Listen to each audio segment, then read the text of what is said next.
Alrighty, ladies and gentlemen, boys and girls, welcome back to another Genshin Impact playthrough session. Say hello to Mini Nouvelette right here in his solo Ordo courthouse right now. Look at him, he looks so small, it's hilarious. But we are here to get into some Genshin Impact lore reading. It's been about like a week and a half since my last stream because I ran into some technical issues with my computer hard crashing constantly. I had to get it checked out and fixed. And then the next time I wanted to stream, my internet was messing up the entire session. So I've been derailed on kind of catching up. 4.1 is already out at the time of recording. However, I still have 4.0 stuff to do. We have the esoteric book of revelations that we're going to be getting into after this lore reading session. And then after that, there's even more reading because of the enigmatic pages that we collect throughout the game. So it is a little bit of like a backlog of content. This is the furthest that I've ever been behind. I'm usually up to date patch to patch, but between me going to Canada and then my Disney trip and then me and my girlfriend being back home and relaxing after all that travel, I did kind of derail and kind of fall behind a little bit, which I'm trying to catch up now, and hopefully that's okay for those of you at least who are live. If this is YouTube, you guys are like a year out, so yeah.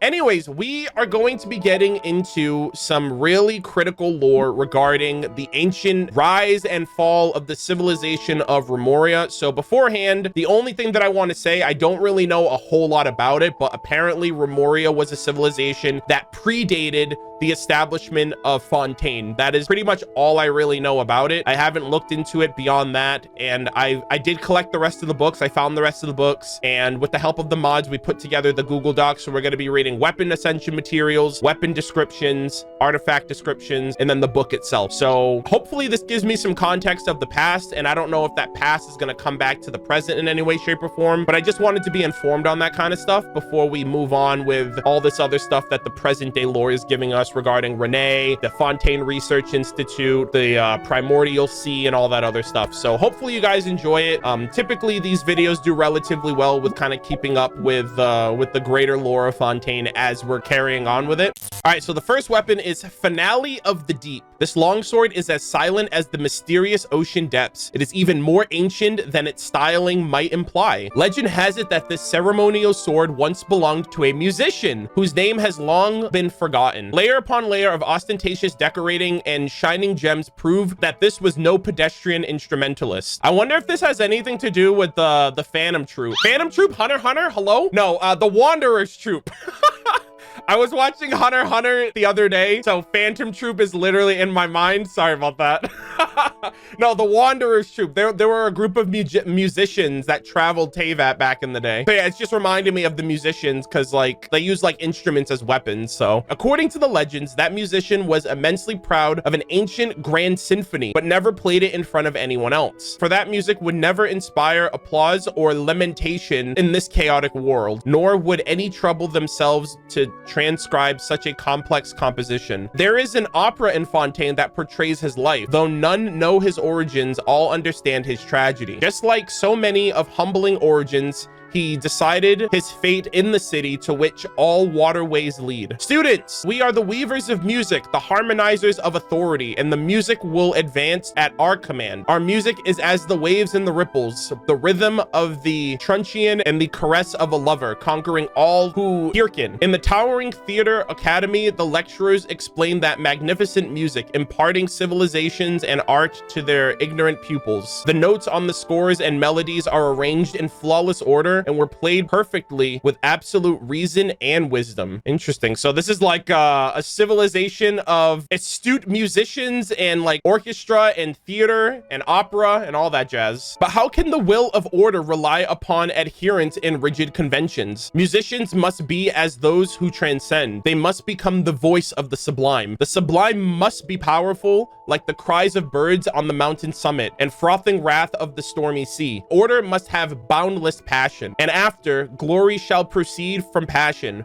Passion shall create unity, and unity shall stabilize order. This must be the essential order of music and musicians. This kind of is giving me a little iridescence tour vibes, right? Because isn't that supposed to be coming to Fontaine, which is what like Xinyan mentioned? And I guess at the heart of it, this place is somewhat inspired by a lot by music. The passion from vanquishing one's foes from loving one's comrade. These are the sublime emotions that separate humanity into masters and slaves. Later, just as the opera sang, this unique understanding and interpretation of the music elevated the musician to the loftiest of halls. In that age, under the direction and sole authority of the musician, music became the scepter and shield of authority, conquering countless listeners. In the golden era, the listeners were intoxicated by this sublime beauty and shared joy and sorrow in pursuit of the same passion. But when the people's sight was blocked by a mountainous wave, the wailing of those devoured will be silenced. That sounds like everyone got swept up by the ocean, the primordial sea. And when that towering theater academy was finally destroyed amidst the tsunami, the people were terrified to discover the skeletal corpses of those burned away by the musician's passion, exposed at last, sticking up from beneath the foundations. That was kind of depressing. Musicians, rise up. We've been oppressed for too long. We will literally transcend our music into the heavens. And then this primordial sea said, all right, bet, and just fucking destroyed everything and everyone. I guess the primordial sea, it's like primordial. It's like in the beginning. So maybe it was even here during like Phanis' rule, or maybe even during the age of the dragons. I guess all life came from this water. And so it still existed after everything that happened. And it's like, it's still around even with like primitive civilizations and stuff like that. And so they kind of got caught up in that, unfortunately. So the primordial sea is affecting these other civilizations just like it's affecting Fontaine now. And if it happened to them, what the hell is going to happen that makes Fontaine the exception or prevents Fontaine from being swallowed up by the ocean again? You know, like history repeating itself. So we have to wait and see. Next up, we have Song of Stillness, a strange longbow that resembles a sea creature. Its strings make no sound at all. Ooh. Oh, what the hell? Dragon King. Hold up. Yo, hold up. Okay. Legend has it that a hero who fell into the abyss. Wait, hold on. Child? Somebody else that's not him? Hold up. Legend has it that a hero who fell into the abyss left this strange bow behind, the body of which shines brightly like pearls and secret silver. The tint of the string is like the blackest seas or the lightless void, and it is silent as empty vacuums. In the grand days of old, golems formed an army and fought against the dragons in the depths of the sea. The dragons born of the sea were a brutal race ruled by a king named Scylla. Hold up. Wait a minute.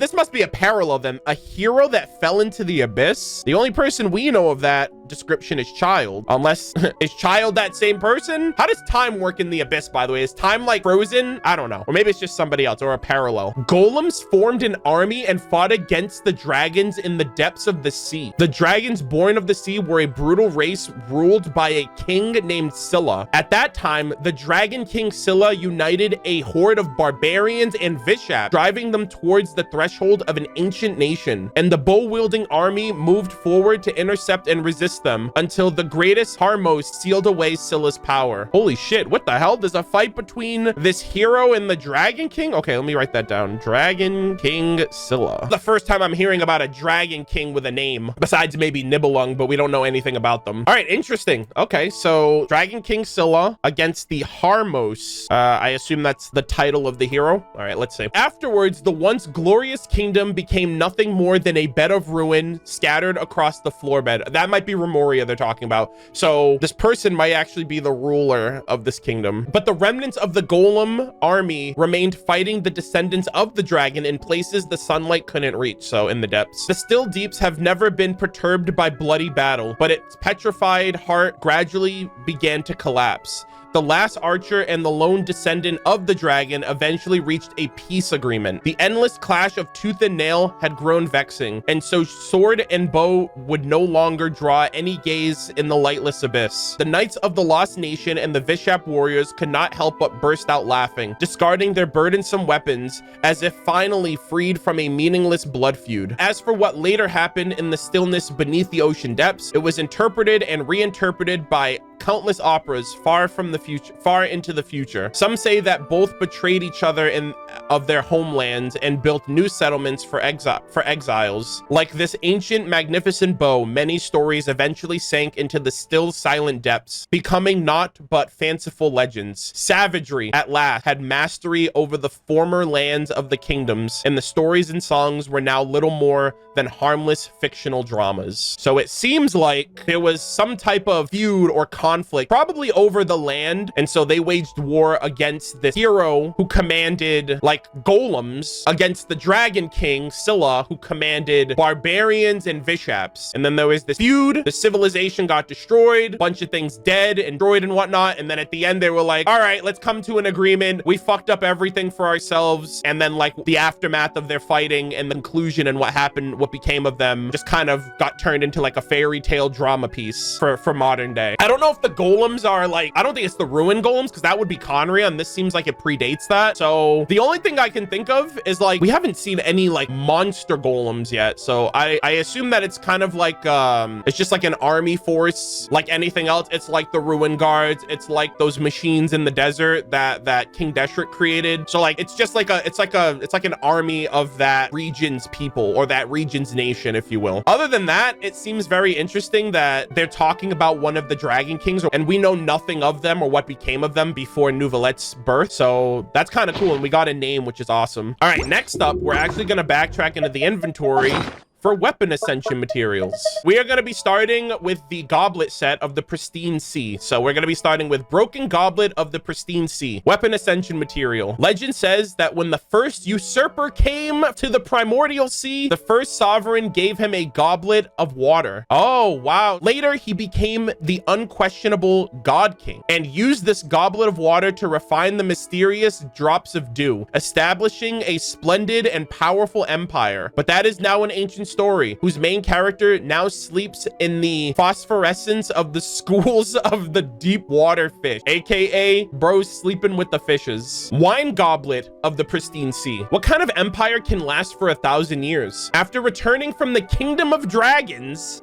oh my god. After returning from the Kingdom of Dragons, the usurper once propounded this question, combining the immortal stone of the Ichor essence extracted from primordial waters and carved into a race as black as iron, with arcane lithos for skin and ichor for blood, never again fearing the curse of returning to the primeval past. The silent golem still dreams the dream of the empire, not knowing that it has been over 1,000 years since the empire's obliteration. Huh. So is this talking about like the creation of the golem army, combining the stone? I don't know what this ichor essence is, but like, did they use the power of the primordial water to create the golems? Or I think what it's saying here is that created the golems from the primordial water that was given to him by the first sovereign out of that goblet, right? Because this one says the first sovereign gave him a goblet of water. He took that water back from the Kingdom of Dragons and created the golem army,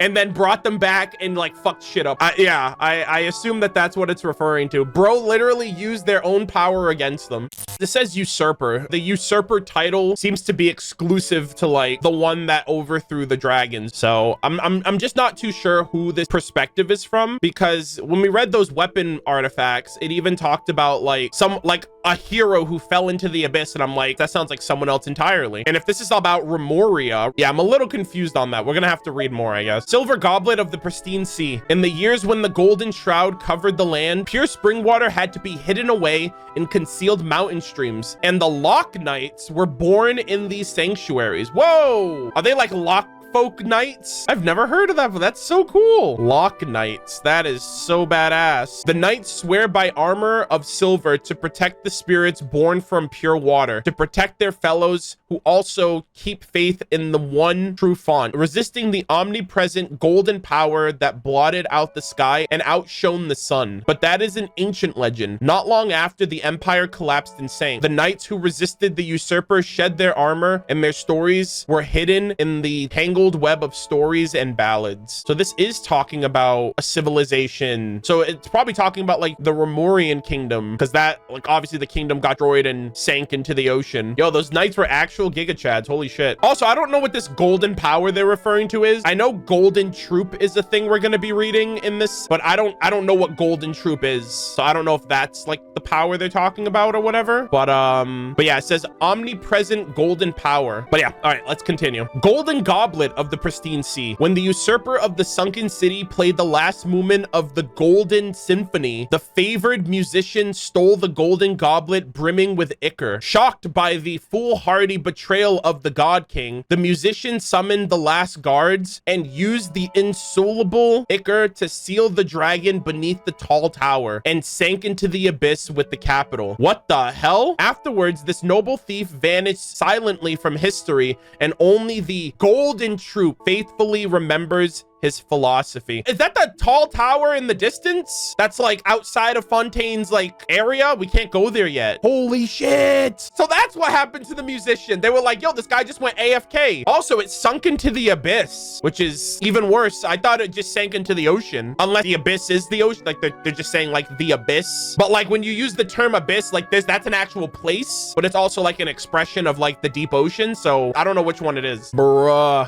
So Remuria was a civilization of music and symphony. Usurper could be anyone that overthrows like a hierarchy, or like it's like someone that isn't part of that line. They just take over by force. And they say that they're a god king. I'm pretty sure we've seen we've heard of god kings that weren't actually like, they just had like the favor of a god, but they weren't actually, they were like a second in command. They were like a lesser god by association. So I'm wondering if this is just somebody that ruled Remuria at the time, like took over, ruled with power. It's kind of giving ancient Sumeru vibes, like with King Deshret and the rallying civilizations surrounding like the rise and fall of those civilizations after he died. Yeah, right? Because like the three god kings of Sumeru was Nabu Malikata, Rukkhadevata, and King Deshret. So this is probably another god king, maybe during the Archon War. For some reason, I want to say it's even before the Archon War, but because it seems very far in the past. It's talking about, you know, thousands of years ago. Legend has it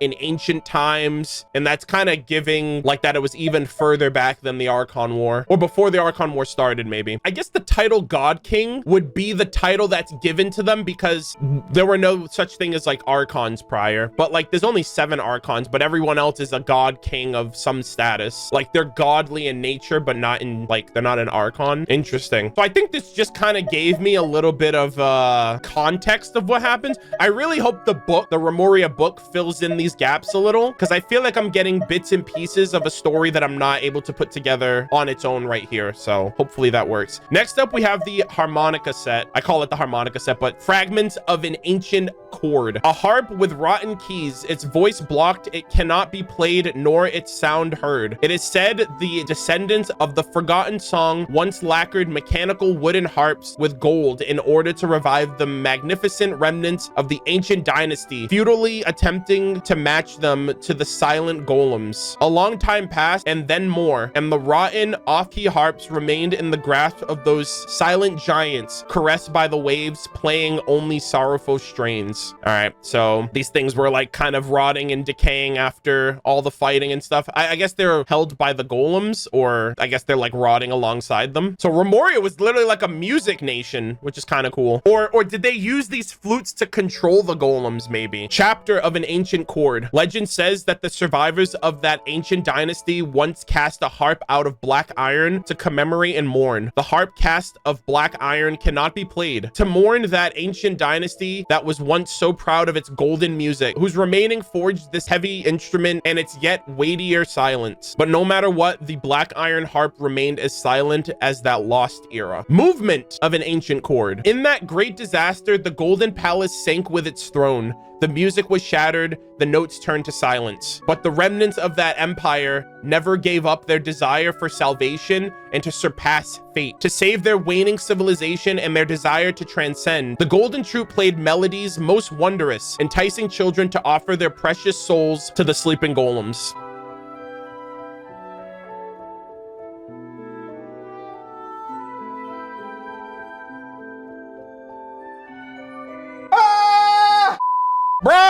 Bro, isn't this what happened in King Deshret's realm? Didn't he take the Jinn and like cram them into the fucking, those like triangle machines in the desert? Isn't that how he powers those machines, is with the Jinn, like the Jinn of the desert? Like he goes out and he fucking collects all of them and then he just crams them in those machines. The primal constructs, yeah. And then they're like, all right, well, we need to take all the children of our nation to fucking power these sleeping golems. Sheesh.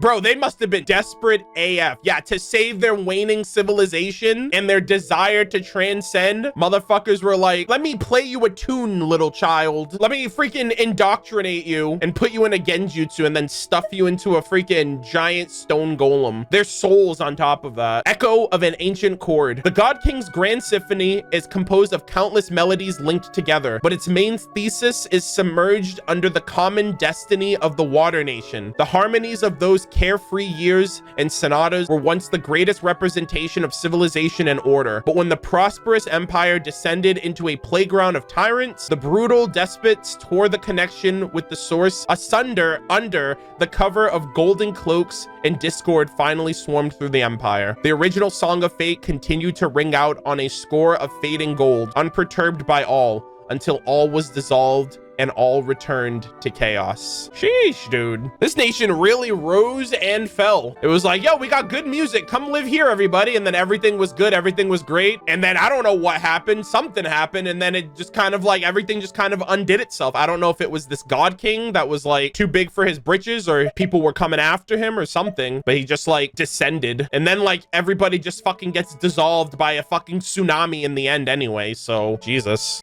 All right. Lastly, we have the Dewdrop set. Dross of pure sacred dewdrop. Legend says that before the birth of life, there was a dense primordial sea. It is the purest origin of all things, and one day it shall also swallow all life, and those things which cannot arise from it will be filtered out, becoming naught but floating detritus. Jesus Christ. The primordial water literally said, I brought you into this world and I can take you out. The existence of detritus also has meaning. What kind of thing would be rejected by the source of all things that swallows all life? The young Harmos asked the great usurper, pondering this conundrum. Hold up, the Harmos talking to the great usurper? So is the Harmos the musician? The Harmos fought against the great king, the dragon king Scylla. Yeah, the hero's having a casual chat with the freaking usurper of nations. What is happening? All right, let's see. Sublimation of pure sacred dewdrop. Life that came from the primordial sea is inevitably fated to return to it. Thus spoke the Harmos Botheus. Oh, we finally got a name.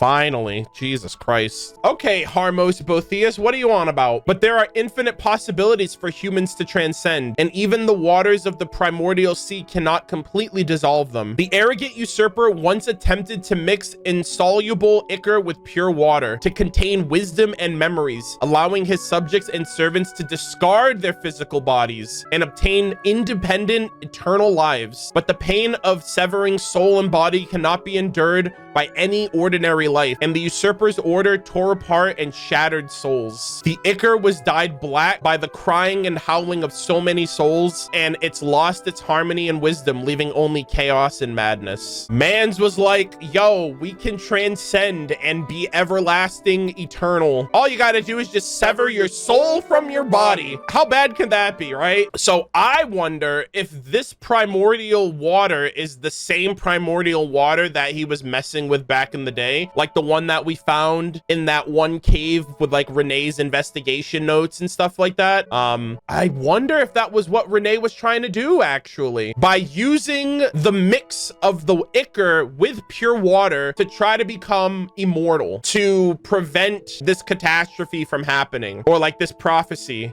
from happening for Fontaine. But I mean, if it didn't work for these people, like how did he think it was gonna work for him? Because that shit's underneath Fontaine right now. I can understand why. It's like, bro, we're gonna die by the waters and there's nothing we can do. I'm gonna try to find a way if I'm gonna die anyway. But yeah, he kind of like made a lot of people suffer in the process by doing this. I don't know how the fuck they're gonna stop this, because this shit's been going on forever. This water predates this world. So like, how do you stop a primordial force of nature? You know what I mean? Probably has like the souls of the dead also amongst it. And I also love how the primordial waters is a part of the Archon quest. So like, even now we can think about how this stuff in the past is influencing the primordial waters and the primordial sea in the present, which is kind of cool. Spring of pure sacred dewdrop. This is a relic from a time when the Lock Knights still roamed. I love the fact that they're called Lock Knights. Again. The knights said there were still loyal spirits in the mountain springs and valleys where none tread, guarding those pure, unpolluted springs. However, the creator of artificial ichor could not tolerate any discord in his great symphony. It is said that wherever the Harmos Boethus went, the natural nectar was buried. The aqueducts of the empire were built, and the spirits born of pure water vanished without a trace. Yo, what the fuck? Did he create the aqueduct? He's like, bro, no water for anybody. Well, yeah, because he's going after pure sacred water, which the knights were sworn to protect. The creator of artificial ichor.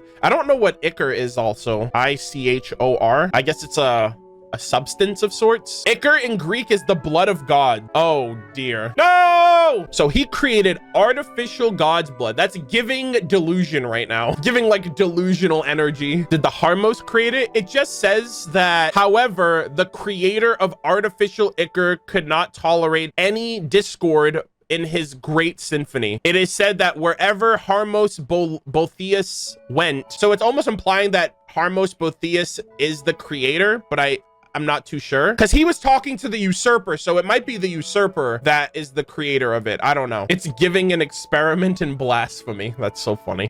Let us carry on. Let's wrap this up. Essence of pure sacred dewdrop, a dense and pure solution derived and refined from drops of the vast primordial sea. The ancient god king once believed it would bring eternal life and infinite wisdom, but listening carefully, it was quietly, faintly prophesizing the final end of all dissolving into one. This was once the God King's unfinished grand symphony, a boundless, sourceless golden ichor replaced with wild primeval waters, and the glorious immortal sages bringing nectar-like enlightenment to the ignorant corners of the world. But the God King's delusions ultimately sank into the depths of the black abyss, and with the ravages of time, the golden ichor was eventually corroded by the primordial soup. The tuner turned a blind eye to the evil omens and supported his broken body, continuing to give life to his compatriots according to the plans once laid, so that the old order might one day return. Even today, many mad poets and painters of Fontaine see the apocalypse experienced by Boethus, a reminder of the inescapable cycle of the world. A reminder of the inescapable cycle of the world. It is funny how like King Deshret's nation fell. This guy's nation fell. It is kind of crazy how like everything is like, it's like, I remember Yai Miko's character demo, I think it was, where she was like, oh, I thought you wanted to return to the cycle. And I just wonder, you know, like how we talked about how like the hilly churls, like they die and they come back to life, and that's like canon, like how this world is literally recycling and on a loop constantly. It's like an infinite samsara, and the variable in that is the travelers, right? Aether and Lumine, depending on who you pick. So we're actually like affecting the world with a lot of the world quests that we do, like a lot of the things that like augment the world and change it, like the Harvest Token and the Sign of Apausha, like the Marana, like things that tangibly change in the world due to our efforts. And I wonder if that would have ever been the case if we never came here, and if those things were never resolved, does the planet die and then get rebirthed and everything just keeps happening until someone comes and changes it? You know what I mean? And like even in this whole thing, like history's literally repeating itself. Like what happened with Remuria and like this whole primordial water like freaking swallowing up everything and life starts again. Now it's Fontaine's turn, and if they don't figure it out, they're gonna get submerged, and then it's gonna happen again and again. But now Aether, the traveler's here, so maybe, you know, plot armor will help us. And that would make sense too, because if this world is on like a loop, the only thing that would fix it is like an external factor. Descenders, apparently there's 4 of them, we're one of them. The only thing that would affect a change in like a continuous like never-ending cycle would be external forces. I'm still a little unsure of the sequence of events. Like they talked about the golems, they talk about the Dragon King. I know there was some fighting involved. I don't know who the usurper is. We have this Harmos Boethus who seems to be like, I don't know, a fan of the usurper. They were having like conversations of,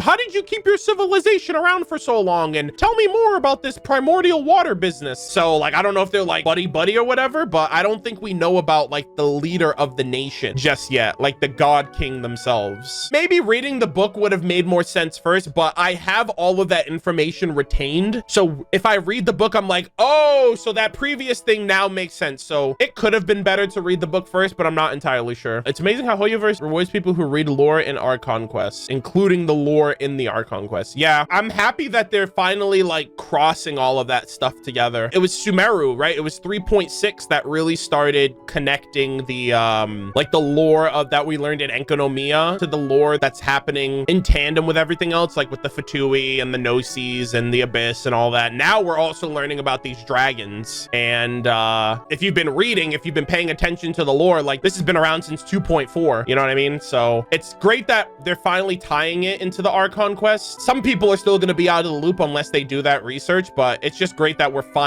it's finally getting the center stage, and I really like that. After a pep came out, like a couple people in the community that I've heard were like, it's another dragon. Like Hoyoverse is just doing these constant dragon. It's like, it's part of the lore. Like there's a reason why they're not just throwing a dragon boss every region for shits and giggles because they're lazy or whatever. It's mainly because like this used to be their land. Yeah, I miss Albedo too. I hope he comes back into the main story, especially because he's got like a whole other family of distant Melazines and dragons that are basically his nieces and his other brother, if they were all created by Rhine-Daughter, or if Elenus was created by Rhine-Daughter, then technically they're all related to Albedo. Oh my god, chat. You know what I just realized? That means they're also related to Susbedo. That means they're Susbedo's nieces too. Oh god. Yeah, Susbedo is the sus uncle. He's the one that you don't want to hang out with because he's just trying to like kill his other brother.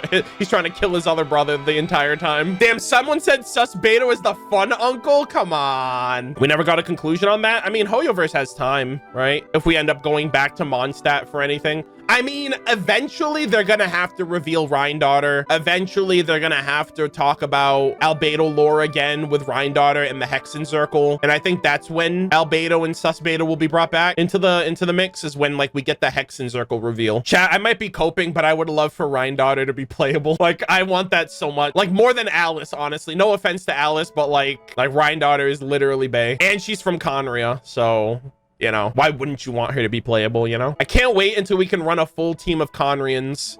Kaya, Albedo, I mean, Albedo's not from Conria, but he was created by a Conrian. So Albedo, Kaya, Rhine-Daughter, Dainsleif. I don't know if they'll make Piero playable. I don't know if all the Harbingers will be playable, but like I question like their decision making when it comes to like what Harbingers will and won't be playable. Is there an r/Rhine-Daughter main subreddit? There has to be, right? I mean, motherfuckers had Signora mains and she was never playable, so come on now. No offense, Signora mains.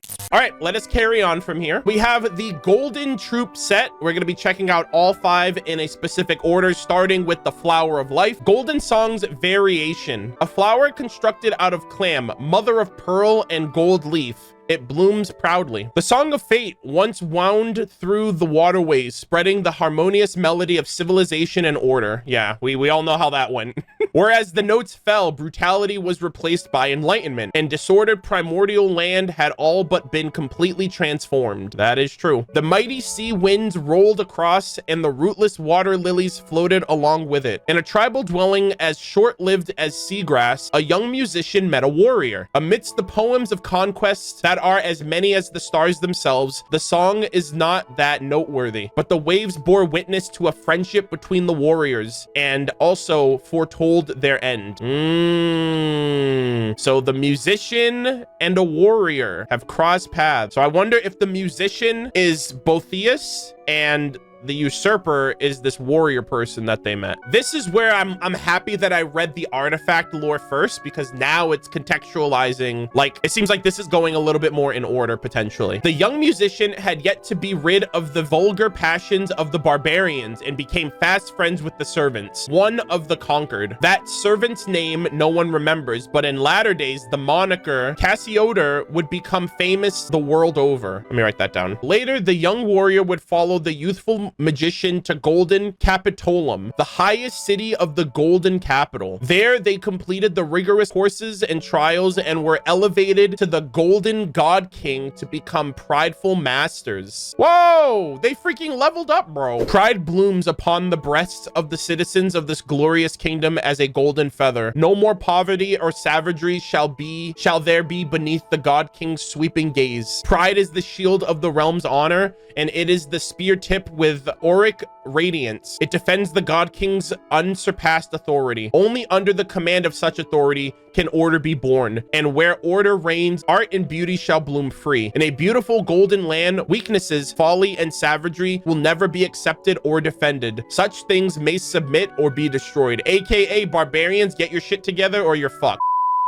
My friend, my brother, do not hanker for that impoverished past, and let not your mind linger on the false, lowly dignities of those people of bygone times. You have forsaken such simple body and feeble spirit, and you have become as pure as steel. Why, lament the little things so. My brother, my friend, listen to that unchanging melody, the clockwork rhythm of your innermost heart. Thus does the God King whisper to you. The glorious kingdom has eyes only for a perfect world of the future, and this future will, for the people of bygone time, play the final song for their inevitable destruction. Starts off from humble beginnings. So you got the musician here who seems that he had a life amongst the barbarians, and then he meets this warrior. They become really close friends. They go to this golden city. What was it called? Capitolum. They level up. They go through trial and courses, and they elevate themselves to God King. And then this God King is like, you know what? I think I could change the world. Starting with these people, these savage bandits, these savage barbarians, these freaking animals.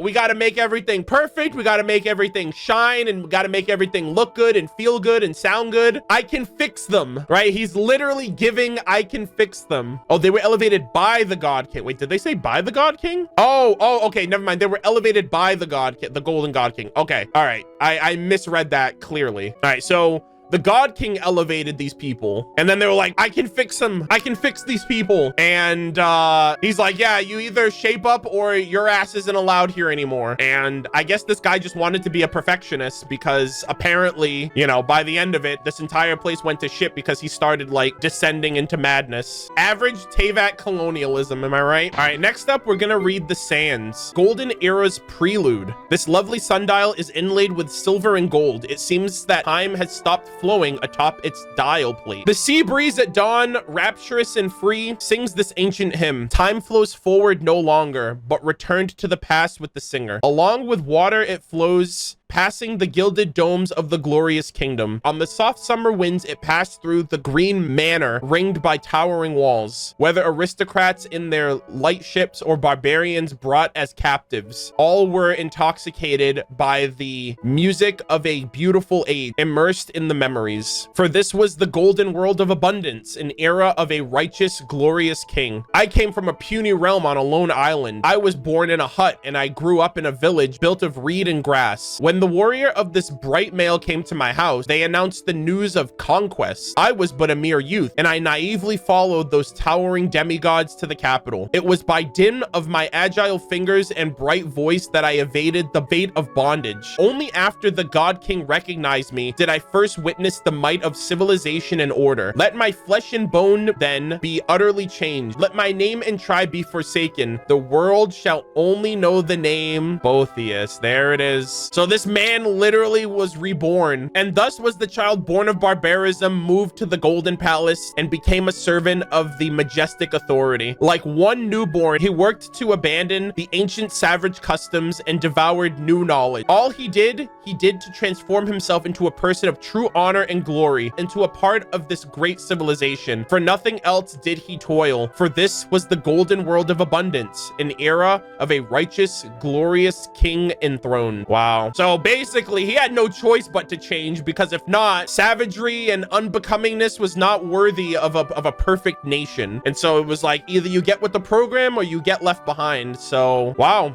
that's kind of cool. This kind of reminds me a little bit of Michihiro Nagamasa, how he kind of like went through his own like little transformation, transitioning into like a new line, a new name, a new life for himself. And this guy did it too, but he did it for obviously different reasons. All right, next up we have the plume. Golden bird shedding, a golden feather made using silver and gold filigree. A crystal clear sapphire is mounted atop it. When the sea breeze ebbed, the pink glow of dusk suffused the skies. The seabirds never tarry where the thousand masts are anchored, leaving only scattered feathers empires in their wake. The once harmonious and magnificent symphony had its closing moment, just as no empire may rule in peace forever. As the waters expanded, power brought not only progress and order, but arrogance, violence, and exploitation also. In the distant city of the people of bygone times, in the valley of hidden exiles, even at the foot of Mount Capitolum, the noble musicians who turned the strings and the army of iron and glimmering mail came to take everything from the people. Those who were yet unconquered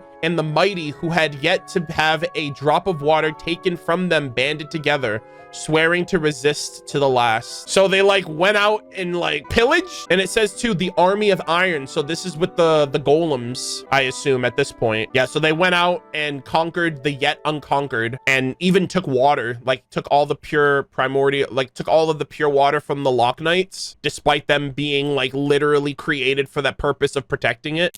It is as I feared, and it is as I mourned, my brother. While you sang on high, you should have heard the voices of the lowly also. Not all would willingly see their homes and nature stolen from them. Not all can accept our melody. You have called them the people of bygone times, brother. But even those who pledged loyalty to the past have determination and dignity that cannot be lightly ignored. We once thought to conquer and dominate others, but how could the glory of our radiant kingdom... Weakness! Weakness! That craven compassion of yours darkens your mind. It has made your heart soft, and it has become an exposed weak spot on your back. Should barbarianism and arrogance yet linger in Fontaine, poisoning any of its water, we shall exterminate them. If the savages should wish to join our majestic golden order, then we shall accept them, just as our glorious lord accepted us. But since Bane Dragon Scylla destroyed our towers and slaughtered our musicians, the envenomed feral tribes are no longer worth saving or accepting. And since they are unworthy, they must be purged from the soil and the waters, just as we purged pestilence and wildfires from the land. It was in that very moment that the golden era suddenly ceased, plunging down into the ceaseless war and rebellion. The throne chamber was filled with cries of conquest and destruction,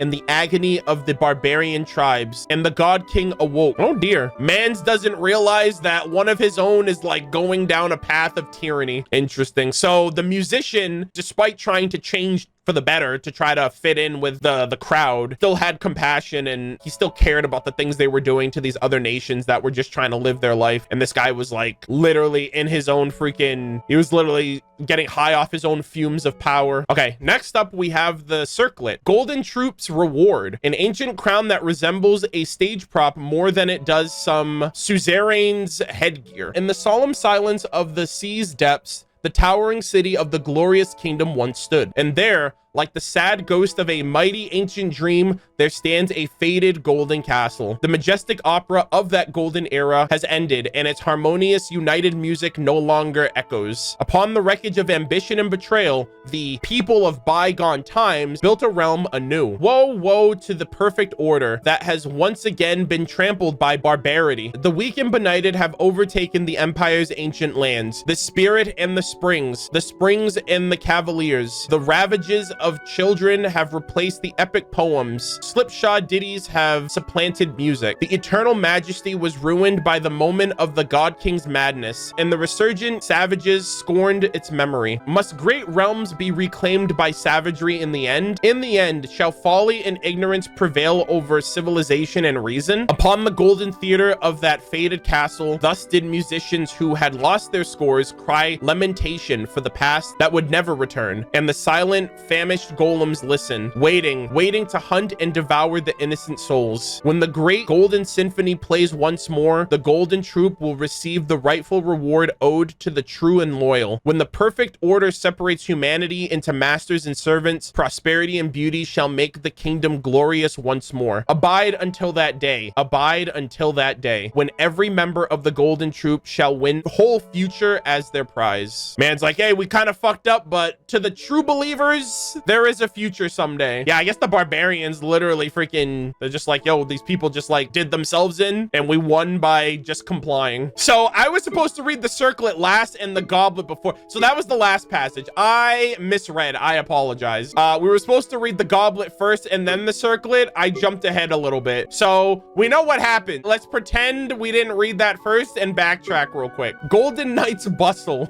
an ancient silver urn that was once filled with fine wine as red as rubies. Now it contains nothing but bitter seawater. I spoiled myself? Yeah, I know, right? It's my first stream, guys. Come on. I'm just a simple first-time small streamer, by the way. The peaceful sea surge, sending the ship sliding between the silent manor and the temple. Under the pale moonlight, the golden dome that had been so glorious in the daytime lost its luster. The God King awoke with a start from his majestic dream. The clear starlight had fled. Violence and estrangement formed a darkness deeper than darkness. Yo, this isn't your average everyday darkness. This is advanced darkness.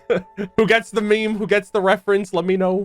In terror and remorse did he summon to him his most loyal guards and most attuned musicians, and he gave them his final order, intending to bring peace back to the fractured lands. Yet, just as a flood unleashed cannot be held back, the deeply ingrained ignorance and prejudice could not be reversed in a night and crush the harmosts and rulers. All the noble sacrifices, all of the unselfish plans, all fell to ruin at the hands of the wicked, and all came crashing down in the end. Whether the barbaric armies of the fell dragon prince or the god king determined to the last to save the empire, they were swept away by an inexorable storm. Even the lustrous palace and the jade green manor were co-signed to destruction together. Without the guiding golden song, the once noble people of the glorious kingdom transformed into disfigured golems. Did this freaking golden music just keep them in a freaking trance the entire time? When the final cacophony of the golden night faded to calm, the Harmos Botheus laid amidst the rubble. Only the rubble heard his insolent mumbling, and only the rebel recorded the sin of treachery. In a moment of madness, he betrayed us all. Order will not easily change, nor will human regrets. Fell Dragon does sound familiar, actually.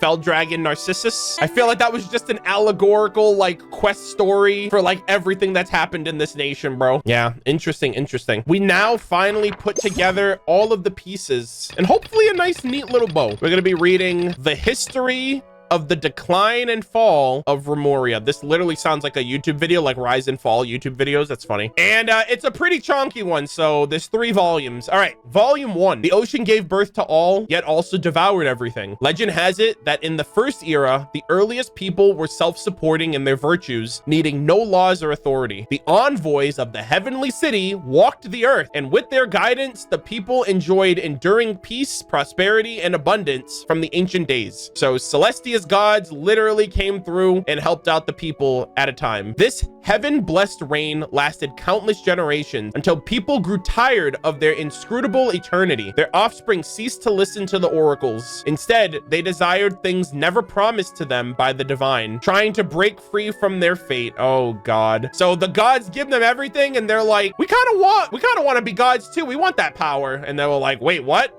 That wasn't part of the plan. Enraged by their behavior, heaven sent gigantic waves to smash the settler cities. Bruh. Celestia's like, and I took that personally. 100 days of rain came afterwards, and the roaring tides drowned all sin and arrogation. The arrogation of mankind ends here. Yeah, sounds familiar, right? Sustainer of heavenly principles. And thus were the early people brought to an end. When the tides receded and the earth was revealed once again, no cities nor civilizations now stood above the high waters. So this is like humanity's like second time around then, right? They flooded the world. This also sounds like some Noah's Ark, some like Old Testament type shit. Like, bro, except it rained for 100 days. Survivors and the newborns alike lived amidst the forests and rivers, shorn of all knowledge and wisdom. Human lives were no different than those of wild animals on the earth or in the sea, driven on by the laws of nature, muddling through time with neither beginning nor end. Untold years passed. The throne of Gurabad was established and overturned in the far south, and the noble kindreds of the east once reached the rim of the high waters, all while our ancestors remained bound by ignorance and superstition. Yo, shout out to Gurabad, RIP, by the way, because they rose and fell in this time. Civilizations and order were finally restored to the land named Fontaine, the day the great king Remus descended on Meripus in his golden Fortuna. What the heck? This man pulls up in his golden Lamborghini and he's like, all right, I'm here to save everybody. buddy. Hold on. Remus, isn't that Roman? That's a Roman name, right? Romulus and Remus, the two boys raised by wolves to go on and found the city of Rome. He pulled up in the new Bugatti.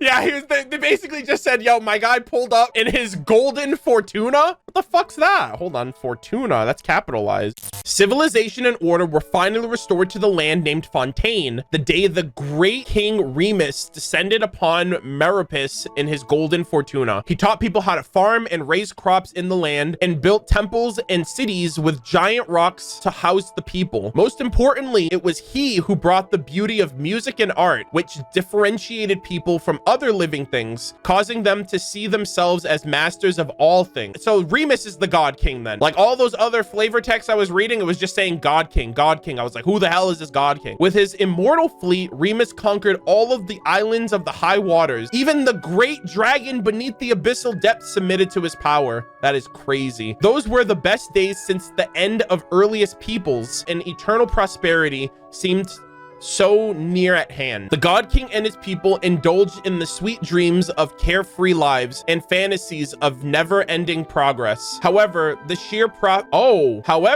seers prophesied discord. The greatest empire will face the most utter destruction. And this is Fortuna. This is Fortuna. Hold on. Is Fortuna like fate? But then what the hell does it mean that descended upon Meropis in his golden Fortuna? Like in his golden fate? But yeah, this is a prophecy being created. So the seers told this man, your kingdom is going to be utterly destroyed. Thus did the God King derive the primordial plans from the 7-day rotation and the flowing winds of sea and land, and comprised a harmonious symphony of prosperity. He believed that so long as that all the cities echoed with this greatest of songs, they would escape the judgment of fate and at last reach the land of eternal bliss. But thus do the ancient writers concur. Oceans will rise, empires will fall, and the only constant is change. Yo, shout out to Raiden Shogun right there. Nothing lasts forever. The only thing that's eternal is change. Oh my god. So that actually paints perfectly in my mind the artifact sets that we read. Was the golden song, like, I feel like this was a song that he used to like brainwash his people into just living peaceful and happy and content lives. And it was almost kind of like a way for him to be like, I have to do everything in my power to prevent this prophecy. What's the first thing I can do? Let me hypnotize everybody. And as long as everyone hears this music, I got nothing to worry about. But eventually the song stopped because then war broke out and like fights were happening. And then people, like everything just compounded on itself. Now we have the golden song here in Fontaine and the golden slumber in Sumeru. That's really interesting. Wow. All right. So unfortunately, we kind of know what happens at this point. Volume 2. Greatness and glory unto Remuria and its immortal ruler Remus, king of all under heaven and eternal Harmos. Today, the glamour and luxury of the bygone eternal city is beyond the imagination of even the most knowledgeable scholars. As you sailed past the ocean pillar along the royal ferryway to the giant port playing host to Fortuna, the imperial ship.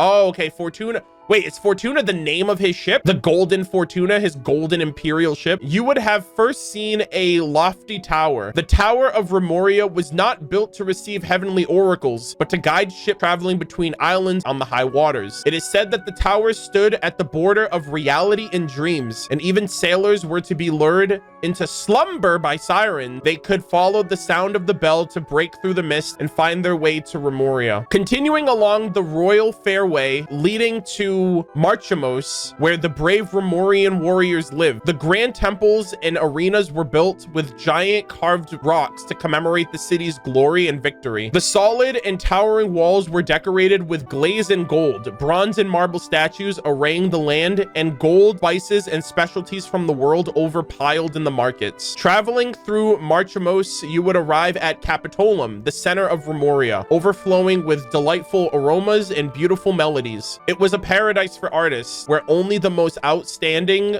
intellectuals and musicians were allowed. Damn, bro. The freaking 5-head club only. Even among them, however, a small fraction enjoyed the privileges of serving the God King. Here, all the theaters and palaces were established in shapes most harmonious, their beams and domes adorned with the most subtitious and intricate carvings, and centered on a golden palace of towering copper pillars. The king, Resting peacefully at the heart of the palace, listen closely to every melody and every note coming from every corner of the empire. Upon hearing any discord, the God King would correct it immediately with a pluck of his string, bringing perfection to the symphony of his empire. You know what he fucked up? He fucked up by recruiting those two other, like that warrior and that one musician from an earlier reading. That one guy was getting like, he was like, bro, everything needs to be perfect. And I'm like, bro, chill out. To keep all the people upon the high water from destroying the symphony of universal harmony, King Remus promoted 4 humans of great capability to high post. That was your first mistake, sir. Trusting other humans. That's a gamble and a half if I've ever seen one. He shared his power and authority with them, making them his partners in governance, the harmonious of all cities, to eliminate all discordant sounds. Unbeknownst to him, they would bring about the most discord more than anyone. To spread the harmonious symphonies throughout the world, he built far-reaching fairways, which conveyed the melodies as never-ending ripples from Capitolum to every corner that set above the high waters. Yet fate's decree was not for even as gods to defy, and to even attempt to escape destined judgment was a mortal sin. Amongst the God King's sin, the most terrible was the attempt to pass power that should have been reserved for the godly domain to humans.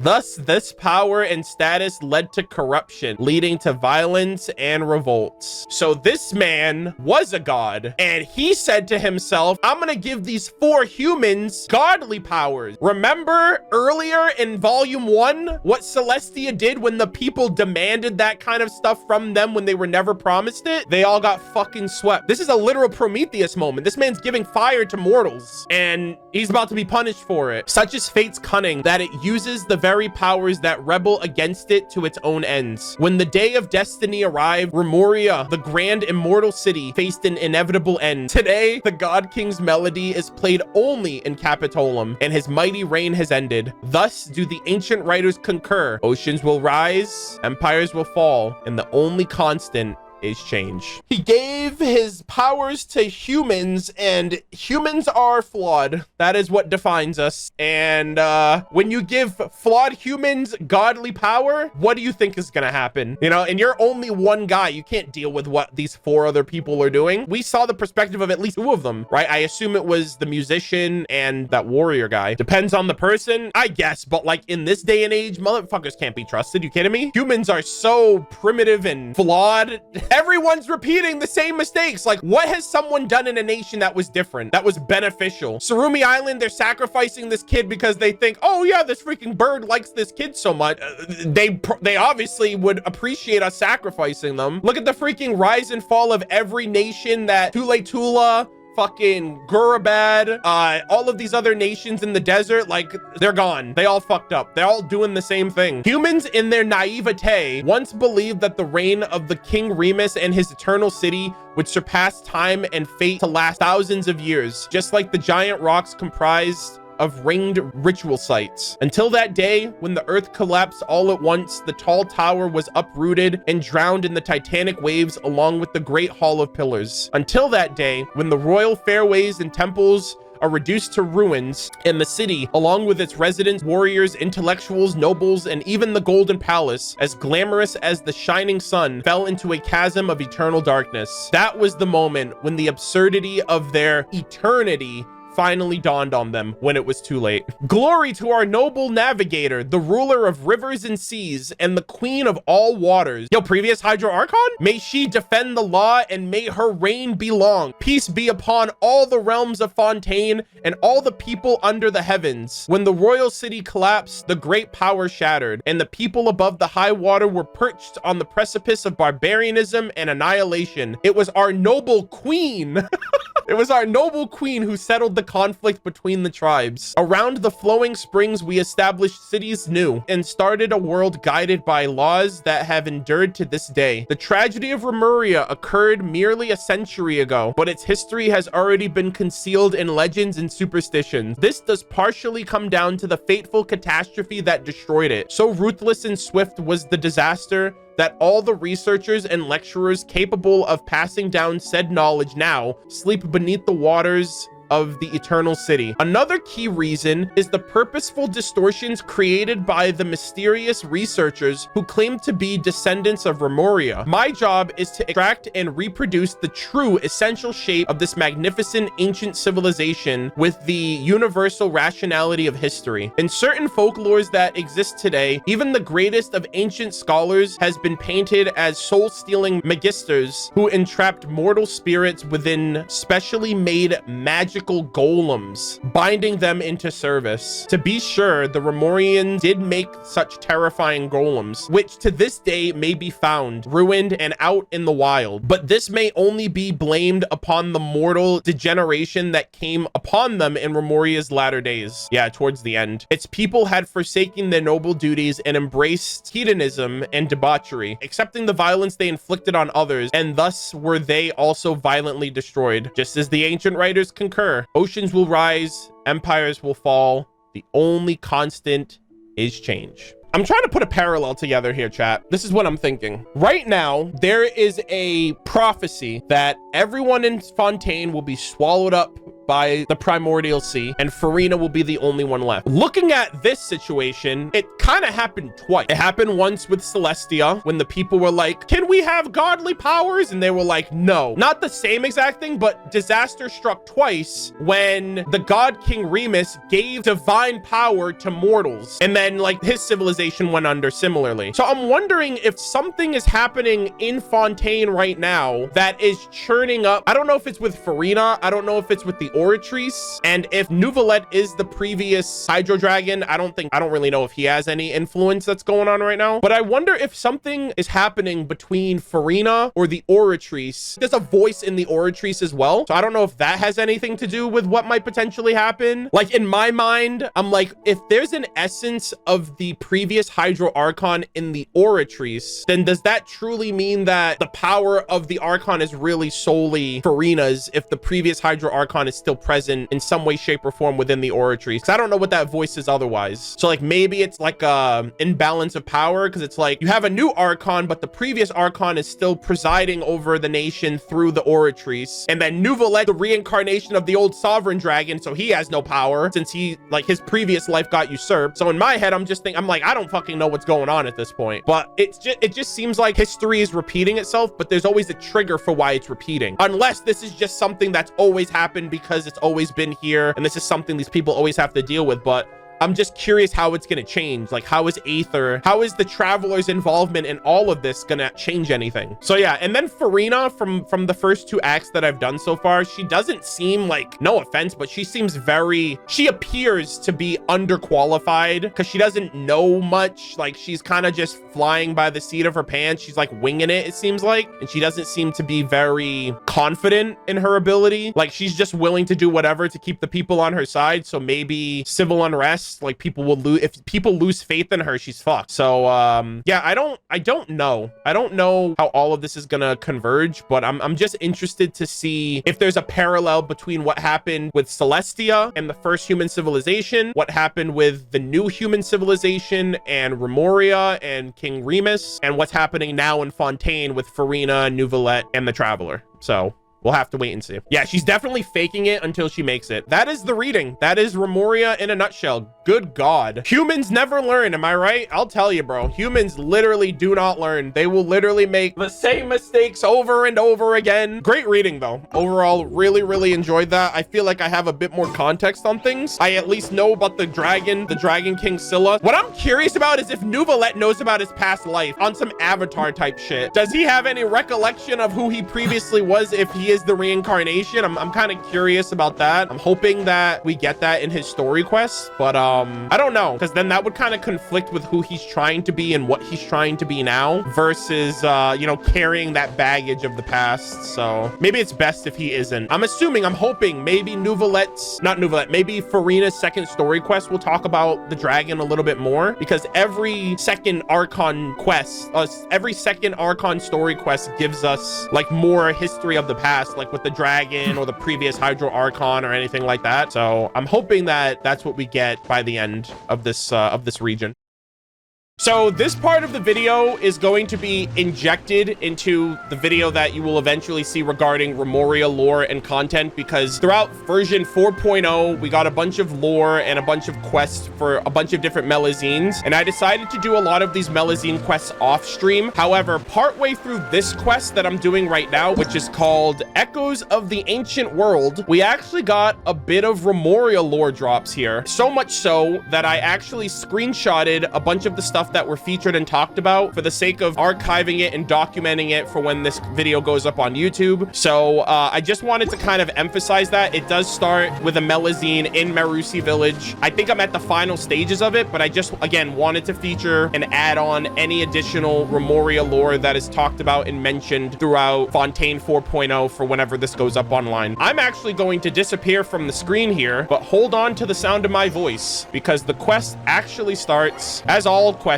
do here, with a melazine. The quest actually features and focuses on like this really big sea conch at the bottom of the water, like in a different spot of the village here. And they actually mention and say, well, legend says that the underwaters here within a sealed ancient cave lies a score upon which the melody of Vesta is recorded. And so I actually was like, that's interesting. Based on what we've read up until this point for Remuria, we know that Remuria is a location of the old ancient civilization of what eventually becomes Fontaine, where they focus on music, the Golden Troop, like a grand symphony, the Golden Troop Symphony, and it kind of unites people. It unites, I think, their consciousness through music. And I also kind of paralleled that with the Wanderers Troop, which was like a group of musicians that traveled the world back in the day. And this was actually the melody that they featured in the inventory. So I don't have this anymore because I did give it to them, but Melody of Vasta is a bronze plate said to be a musical score recording an ancient melody, but it is difficult to understand due to the strange notation. So we had to go throughout the quest and figure out ways to decipher it and figure it out, and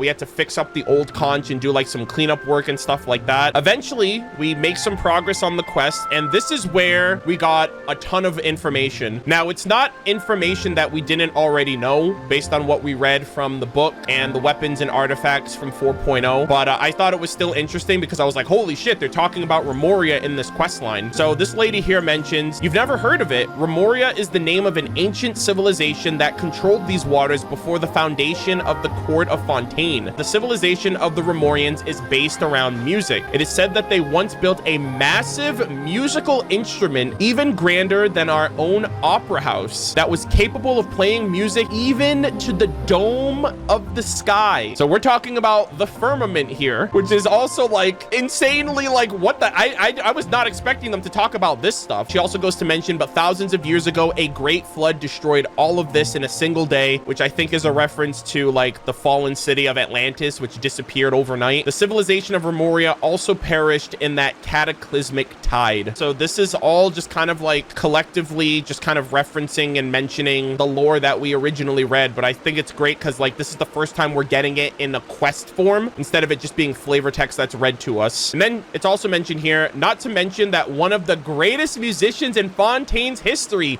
Boethius, he himself served as the harmost of the court of Remuria itself. And we also learned about Boethius and I believe Cassiodor from the reading as well. Those were people that were brought up during that time. I think one of them was like a barbarian of sorts that kind of like became reformed, and then another one was like a warrior, and they were friends, and then they became harmost, and King Remus had them watch over the kingdoms, and then shit went to shit eventually. They fought against barbarians, against dragons, and things of that nature. And a lot of interconnected pieces of Remuria are throughout this quest, which was really cool. The quest ends up continuing here. Echoes of the Ancient World, place the token. After cleaning the conch harp, finish performing the melody of Vesta. So we actually have to make our way down here, if I'm not mistaken. And I'm just gonna see how the quest ends up. I don't really know what to expect, just because I saved it specifically to feature on stream. Holy giga conch. Yeah, so this is a massive conch that seems to be an instrument of ancient Remuria, which ties into some of the things that we've learned so far throughout Fontaine. Let's do this. Oh, I gotta hit all three. There we go. We got some armored crabs. Unlucky, bro. There we go. I'm so sorry. I'm a home wrecker. I apologize. Last minute adjustments to the conch. Ooh. Hold up. Oh, the music is coming. I think that's the music coming through.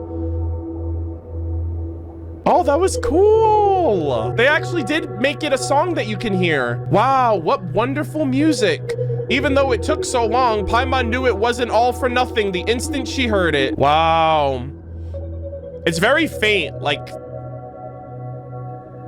But I like this. I don't think there's any music like this. Well, this song in particular, I think is exclusive to this quest. It washes away all our fatigue just like that. Maybe that's by design. Yo, Paimon looks so happy. Maybe that's by design. Maybe this is a song meant to mellow you out. I really like this track though. Yes, even though it can't carry people off into a dreamscape like... Yo, hold up. Yes, even though it cannot carry people off into a dreamscape like the legend says, it is truly beautiful music. Yo, confirmation the Golden Troop was supposed to be like, does it like carry people's, like, cause when I thought of the Golden Troop, when I first read it, I thought of the Golden Slumber, which I wondered if that was like an equivalent, like was King Deshret trying to do the same thing that Remuria is trying to do now with uniting people's consciousness through a great dream of some sort, or like a greater consciousness situation. And now it's saying you can carry people off into the dreams. This is literally giving Penacony right now. It's definitely good enough to be a parting gift for Mimir. Thank you both so much. You both spent so much time running around and worked so hard for the sake of my music. After all, we're Mimir's companions. Anyways, I'm so grateful. Thank you. All right, and this is the reward I promised you. If you have the time, please come back and listen to more beautiful music. Let's go. Oh, I got an achievement. Oh, can I play the music again? That'd be insane. You can! Oh, hello. I've been continuing to practice the melody of Vesta recently, about the music to be played for Mimir. Oh, I finally played it for her as a farewell gift when she left the village to travel. She said she could see tall towers and gorgeous ships as she played it in her ear. And she even mentioned the probability of creating a masterpiece based on it. She never ceases to impress. Anyways, I owe you my thanks. I couldn't have made such a precious memory without your help. Oh my God. I don't know if the music only plays when I'm next to the conch or if it's in this area altogether. Hold on, let me see. It seems to fade out and it fades back in when you get close. So it's literally playing in this area. Ancient Conch, Melody of Yore, added to the archive. Wow, this is so dope. All right, Aether, we got to take a picture as well. We got to commemorate this moment. We did good. Nice. And I'm also gonna get a picture without you, if you don't mind. All hail the magic conch! Oh man, this was great. We got a lot more Remuria lore than I was expecting. I was actually thinking they were gonna cook just now. Also, I need to go back up there. I need to get my freaking my Hydroculus. Oh! Let's go!